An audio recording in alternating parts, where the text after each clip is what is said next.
من الشیطان الرجیم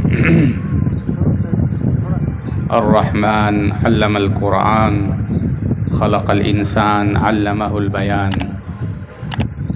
معزز و مکرم جناب محمد علی سنابلی صاحب، محترم اساتذہ کرام، معلمین و معلمات، حاضرین مجلس اور عزیز طالبات، الحمدللہ آج اس شیر شاہ آبادی گاؤں اور شیر شاہ آبادی لوگوں کے ساتھ اور اس ادارے میں طالبات اور اساتذہ، معلمین و معلمات کے ساتھ کچھ دیر بیٹھنے کا موقع ملا۔ بڑی خوشی ہو رہی ہے۔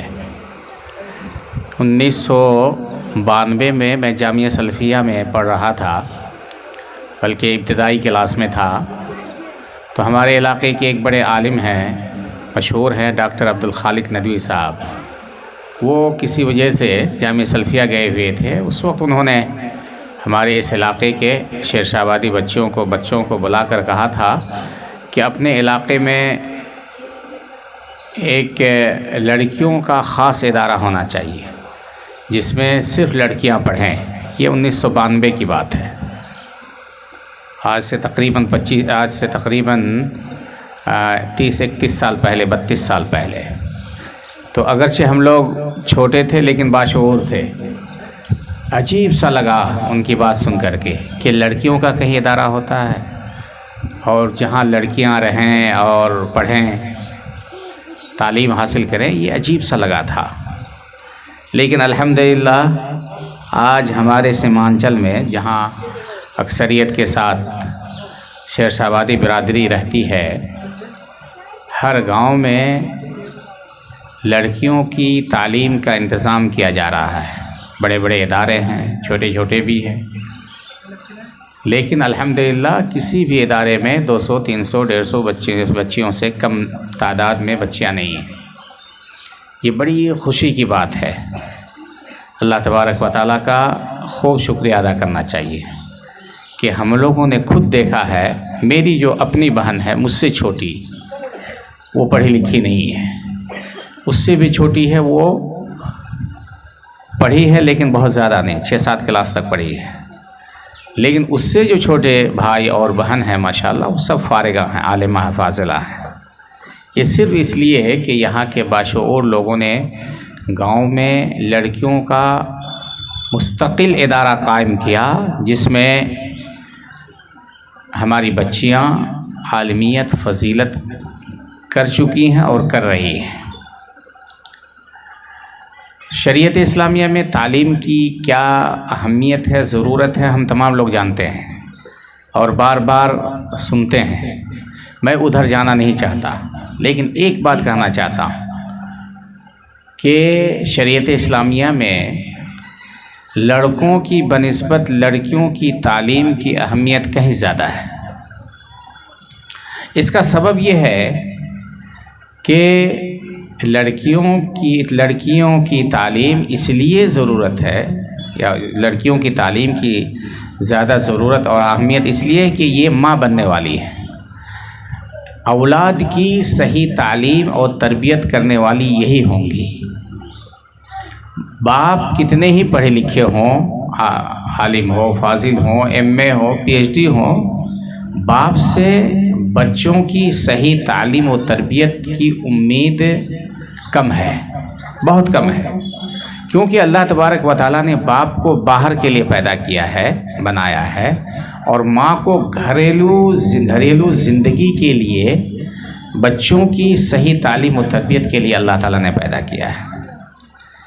اور باپ چاہتے ہوئے بھی بچوں کی صحیح تعلیم و تربیت نہیں کر سکتے، جبکہ ماں اگر چاہ لے تو بچوں کی صحیح تعلیم و تربیت ہو جائے گی۔ آج بھی آپ دیکھیں، میں ایک بات کہا کرتا ہوں اور ہر ذی شعور لوگ، پڑھے لکھے لوگ جانتے ہیں اس چیز کو، کہ تمام بچے اور بچیاں پڑھنے میں ذہن کے طور پر یکساں ہوتے ہیں، لیکن میدان میں واقع میں ہم یہ دیکھتے ہیں کہ کچھ بچے اور بچیاں زیادہ تیز ہوتے ہیں، اس کا سبب کیا ہے؟ اس کا ایک ہی سبب ہے کہ جو بچہ پڑھنے میں تیز نظر آتے ہیں، اس کا ایک ہی سبب ہے کہ اس گھر کا ماحول اچھا ہے، اس گھر میں اس کی ماں، اس کے باپ، اس کے بھائی، اس کے رشتہ دار پڑھے لکھے ہیں، شروع سے ان کا گائیڈ کر رہے ہیں، ان کو شعور دے رہے ہیں، ان کو بتا رہے ہیں، جس کی وجہ سے وہ بچہ یا بچی تیز ہو جاتے ہیں۔ اور وہ بچے جس کو ہم کمزور دیکھ رہے ہیں یا ہمیں کمزور نظر آ رہے ہیں، اس گھر کے ماحول کو آپ اگر ٹٹولیں گے تو آپ کو معلوم ہوگا کہ اس گھر کے لوگ، اس خاندان کے لوگ، اس کے ماں باپ، اس کے بھائی بہن پڑھے لکھے نہیں ہیں، اس لیے اس کو وہ موقع نہیں ملا جس کی وجہ سے وہ کمزور ہو گئے۔ آج الحمدللہ 18 سال 19 سال کی عمر میں بچیاں عالمیت اور فضیلت کر لیتی ہیں، صرف 18 سال 19 سال 20 سال کی عمر میں۔ آج اس وقت چونکہ میرے پاس بھی ایک ادارہ ہے معہد حفصہ کے نام سے، جس میں فضیلت تک کی تعلیم ہوتی ہے اور پلس تخصص کا بھی میں نے 1 سالہ کورس قائم کیا ہے، تو میں دیکھتا ہوں کہ 18 سے 19 سال 20 سال میں بچیاں فضیلت کر لیتی ہیں۔ اور میرے یہاں جو فضیلت کا کورس ہے وہ 14 سالوں پر مشتمل ہے۔ 14 سال میں بچیاں، 14 سالہ کورس بچیاں 18 سال 19 سال کی عمر میں پڑھ لیتی ہیں۔ اور لڑکیوں کی شادی کی یہ جو فطری عمر ہے وہ یہی ہے، 18 سال 19 سال۔ اس سے پہلے شادی جائز ہے، میں نے جائز نہیں کہتا، ناجائز نہیں کہتا، جائز ہے، لیکن کم سنی میں شادی کرنے سے بہت زیادہ بیماری بھی ہوتی ہے اور ماحول بھی اچھا نہیں ہو پاتا ہے۔ ایک بات میں کہنا چاہتا ہوں کہ ہماری کچھ بہنیں، ہماری کچھ بچیاں یہ سمجھتی ہیں کہ جب تک شادی نہیں ہوگی ہم مدرسے میں پڑھیں گے، شادی ہوگی چلے جائیں گے۔ اور یہ ہم لوگ فیس کر رہے ہیں، دیکھ رہے ہیں کہ ایک ہفتہ، آخری امتحان سے 1 ہفتہ پہلے بچی کی شادی ہو جاتی ہے، اور بہت افسوس ہوتا ہے۔ 1 ہفتہ پہلے، بسا اوقات امتحان سے 1 دن پہلے، آخری امتحان سے 1 دن پہلے، بسا اوقات عالمیت سال اخیر میں، فضیلت سال اخیر کے 1 ہفتہ پہلے شادی ہو جاتی ہے، اور وہ مدرسہ چھوڑ کر بچی چلی جاتی ہے۔ ماں باپ کو بھی اتنا شعور نہیں، لیکن یہ سب چیزیں وقتی ہے، اور انشاءاللہ کچھ ہی سالوں میں یہ چیز بھی ختم ہو جائے گی، یہ چیز بھی ختم ہو جائے گی۔ یہ اصل مقصد نہیں، مقصد یہ ہے کہ آپ یہ طے کریں کہ مجھے ایک مرحلہ تک پڑھنا ہے، عالمیت مجھے کرنی ہے، فضیلت مجھے کرنی ہے، اس کے بعد شادی بیاہ اور جو بھی مسائل ہیں اس کو ہم انجام دیں گے۔ عالمیت سے پہلے، فضیلت سے پہلے ایسا نہیں کرنا ہے، ہمیں چھوڑنا نہیں ہے۔ کچھ ادارے والے بھی اس طرح کی سوچ رکھتے ہیں کہ بچیوں کو تھوڑا بہت پڑھا لیں، دعا وغیرہ سکھا دیں، قرآن نازلہ پڑھانا سکھا دیں، اور یہ کافی ہے۔ نہیں، یہ کافی نہیں ہے۔ اگر آپ چاہتے ہیں کہ آپ کی اولاد کی، آپ کے بچے اور بچیوں کی صحیح تعلیم و تربیت ہوں، آپ کے بچے اور بچیاں آگے بڑھیں، عام لوگوں کے قدم سے قدم ملا کر چل سکیں، دنیا میں آپ کا نام روشن کر سکے، تو یہ معمولی 2 سالہ کورس، 4 سالہ کورس، 5 سالہ کورس پڑھا کر کے آپ وہ چیز حاصل نہیں کر سکتی ہیں۔ آج ضرورت اس بات کی ہے کہ جو بڑے بڑے ادارے ہیں لڑکوں کے، جامعہ سلفیہ بنارس، سنابل، جامعہ محمدیہ، اور جو ندوہ اور دیگر مسالک کے جو ادارے، بڑے بڑے ادارے ہیں، ان اداروں میں جس طرح تعلیم ہوتی ہے اس سے اچھی تعلیم کا ہم بندوبست کریں، اور پھر ہمارے بچے اور بچیاں بہت آگے جائیں۔ ایک چیز یہ ہے کہ اگر ہم بچیوں کی شادی نہیں کرتے ہیں تو اس کے اندر بگاڑ پیدا ہو جاتا ہے، یہ غلط چیز ہے، یہ 100% غلط ہے۔ جو اچھی بچی ہوتی ہے، جو اخلاق مند بچی ہوتی ہے، وہ ہر جگہ اچھی رہتی ہے، مدرسے میں بھی اچھی رہتی ہے، گھر میں بھی اچھی رہتی ہے، اسکول اور کالج میں بھی اچھی رہتی ہے، وہ MA کرتی ہے وہاں بھی پاک دامن رہتی ہے۔ اور ہم لوگ یہ دیکھ رہے ہیں کہ بہت اکثریت ایسی بچوں کی ہے۔ ہاں، کچھ بچیاں خراب ہوتی ہیں، کچھ بچے خراب ہوتے ہیں، وہ صرف مدرسے میں، اسکول میں، کالج میں نہیں بلکہ اپنے گھر کے اندر بھی وہ خراب ہوتی ہے۔ کتنے بگاڑ ہے ہمارے معاشرے کے اندر، ہمارے گھر کے اندر، سب کے یہاں نہیں لیکن ہمارے بعض گھرانے میں یہ چیز پائی جاتی ہے۔ اس لیے ہاں، میں یہ نہیں کہتا کہ اس کو ہماری بچیوں کو کھلے لگام چھوڑ دیں، نہیں، صحیح رہنمائی کے ساتھ ان کو برائی سے اور ہر طرح کے برائی کے اسباب سے، جو اسباب ہو سکتے ہیں برائی کے، ان تمام اسباب کو روکتے ہوئے صحیح اور ٹھوس تعلیم دینے کی ضرورت ہے۔ دینی تعلیم کے ساتھ ساتھ دنیاوی تعلیم بھی اہم ہے، اور جس کو میں نے دیکھا اور یہاں کے ہمارے بھائی نے بھی کہا کہ یہاں عصری علوم بھی پڑھائے جاتے ہیں، یہ بڑی چیز ہے۔ اس بات کو یاد رکھیے کہ آپ اس وقت تک ترقی نہیں کر سکتے، آپ کی اولاد اس وقت تک آگے نہیں بڑھ سکتے جب تک آپ کی یہ بیٹیاں، آپ کی بچیاں صحیح طور پر دینی اور دنیاوی تعلیم میں آگے نہ بڑھیں۔ الحمدللہ اگر اس طرح کا ادارہ ہر گاؤں میں، ہر علاقے میں قائم ہو تو ضرور ہماری بیٹیاں، ہماری بہنیں آگے بڑھیں گی اور ہر اعتبار سے وہ لائق فائق بنے گی، اور یہی جب ماں بنے گی اور یہی پڑھے لکھے لوگ جب باپ بنیں گے تو انشاءاللہ ہمارے اس علاقے میں، ہمارے شہر شاہآبادی برادری کے اندر، اس گاؤں کے اندر جہاں پہ بیکورڈ لوگ زیادہ رہتے ہیں، موٹے دماغ کے لوگ زیادہ رہتے ہیں، یہ لوگ انشاءاللہ ایک مرتبہ ایک وقت آئے گا کہ فخر کے ساتھ کہہ سکتے ہیں کہ ہمارے اس گاؤں سے بھی فلاں بچی عالمہ کورس کی ہے، فضیلت کی کورس کی ہے، عالمہ ہے، فاضلہ ہے، اور ہماری بچیاں بھی ماشاءاللہ دنیا کے اندر شرعی اعتبار سے دین کو ملحوظ خاطر رکھتے ہوئے ہر چیز میں آگے ہیں۔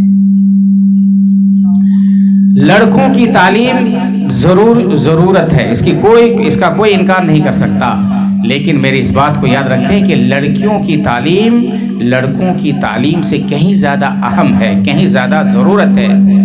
اور یہ بات مشہور ہے کہ اگر آپ ایک لڑکا کو تعلیم دیتے ہیں تو آپ صرف اس کے لیے تعلیم دیتے ہیں، لیکن ایک لڑکی کو صحیح تعلیم اگر آپ دیتے ہیں تو اس کا مطلب یہ کہ ایک نسل کو آپ تعلیم دیتے ہیں۔ ہر کوئی سنتا ہے کہ ایک بچے کا پہلا مدرسہ ماں کا گود ہوتا ہے، باپ کا گود نہیں کہا گیا ہے بلکہ ماں کا گود، اور ماں اگر پڑھی لکھی نہ ہو تو بچہ کبھی بھی آگے نہیں بڑھ سکتا۔ جتنے بھی محدثین کو آپ دیکھ لیں، ان کے باپ کا ذکر کم آتا ہے، ماں کا ذکر زیادہ آتا ہے کہ ماں نے دعا کی، ماں نے پڑھایا، ماں نے محنت کی، ماں نے سکھایا، تب جا کر کے وہ آگے بڑھے۔ اور آج بھی لوگ کہتے ہیں کہ کسی بھی آدمی کی ترقی کے پیچھے کسی نہ کسی عورت کا ہاتھ ہوتا ہے، وہ عورت جس کا سب سے زیادہ ہاتھ ہوتا ہے وہ ماں کا پیار اور ماں کی محنت اور ماں کی کوشش ہوتی ہے۔ اس کے علاوہ اور بھی ہے، بہن ہے، بیٹی ہے، اور بہت سارے لوگ ہیں۔ اس لیے میں آج یہی پیغام دینا چاہتا ہوں یہاں کے لوگوں کو یا گاؤں والوں کو کہ آپ ایسے ادارے میں آگے بڑھیں اور اس ادارے کو اچھا سے اچھا بنائیں۔ یہاں کے ذمہ دار سے میں یہی کہوں گا کہ آپ کو کافی محنت کرنی ہے، آپ کو کافی محنت کرنی ہے۔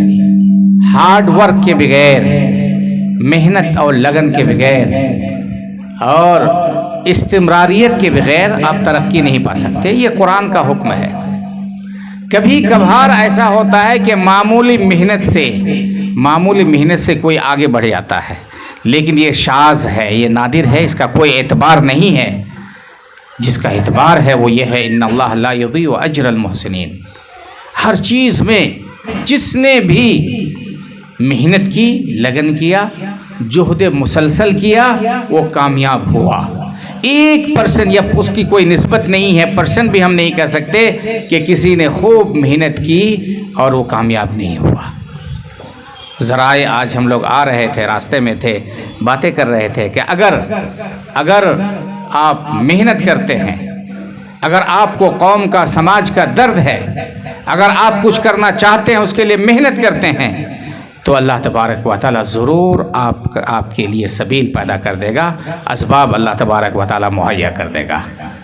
لیکن شرط ہے کہ آپ محنت کریں، آپ کوشش کریں۔ اساتذہ سے میں یہی کہنا چاہتا ہوں کہ آپ جہاں بھی ہیں، جتنی تنخواہ میں آپ ہیں، آپ خود فائدہ اٹھائیں، مطالعہ کریں، اور پھر آپ بالکل محنت کے ساتھ، لگن کے ساتھ ان بچیوں کو سنواریں اور اپنی ڈیوٹی میں آپ بالکل نمایاں رہیں. آپ کی یہاں بھی عزت ہوگی، قدر ہوگی، اور وہاں بھی آخرت میں بھی یہ آپ کے لیے صدقہ جاریہ ہوگا. ہمارے کچھ معلمین معلمات ہوتے ہیں کم تنخواہ کی وجہ سے یا تنخواہ میں دیری یا تاخیر کی وجہ سے محنت وغیرہ چھوڑ دیتے ہیں. یہ اچھی چیز نہیں ہے. الحمدللہ آپ ادارے میں ہیں، باشعور لوگ ہیں، آپ کو تنخواہ ملے گی. لیٹ ہوتا ہے، تاخیر ہوتی ہے، لیکن آپ اپنے فرائض سے میں کبھی بھی سستی نہ کریں. اللہ تبارک و تعالیٰ سے دعا کرتا ہوں کہ اللہ تعالیٰ اس ادارے کو تو ہر اعتبار سے ترقی عطا فرما. حقیقت میں ابتدائی مرحلے میں ادارہ ہے، اور کوئی بھی ادارہ ہو اس کی تاریخ اگر آپ پڑھیں گے تو وہ ادارہ ابتدائی مرحلے میں ایسے ہی ہوتا ہے. کم سے کم آپ کا تو ٹھیک ٹھاک ہے، منظم ہے، کلاس روم ہے اور رہائش ہے، گھیرا ہوا ہے. آپ بہت سارے ادارے ایسے بھی پائیں گے کہ جو اس حالت میں نہیں ہیں. اور ضرور ہم دعا بھی دیتے ہیں اور ہمیں اللہ تعالیٰ کی ذات سے امید ہے کہ اللہ تبارک و تعالیٰ ضرور کامیابی عطا فرمائے گا، ضرور اللہ تبارک و تعالیٰ ترقی عطا فرمائے گا.